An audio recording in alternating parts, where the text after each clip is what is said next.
లేచామా, match ఆడామా, century కొట్టామా ఇదే గత కొన్ని రోజులుగా దేవదత్ పడిక్కల్ డైలీ రొటీన్.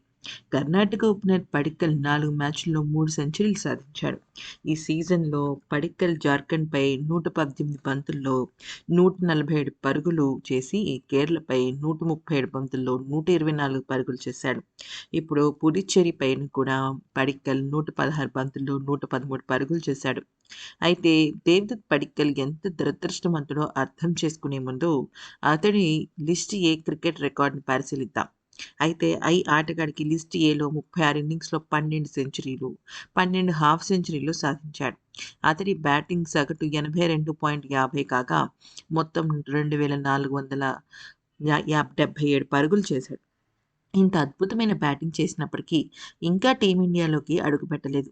పడిక్కల్‌కు 2 టెస్టులు, 2 టీ20లలో మాత్రమే ఆడాడు. వన్డేలలో అవకాశం దక్కించుకోలేకపోయాడు. అయితే వన్డే జట్టులో దేవదత్ పడిక్కల్ రావడం చాలా కష్టం. తీవ్రమైన పోటీ ఉంది.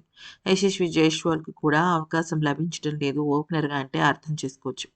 వన్డేలలో డబుల్ సెంచరీ చేసినప్పటికీ ఇషాన్ కిషన్ కూడా జట్టుకు దూరంగా ఉండడంతో ఇక పడిక్కల్ వంతు మరింత కష్టతరం అవుతుంది.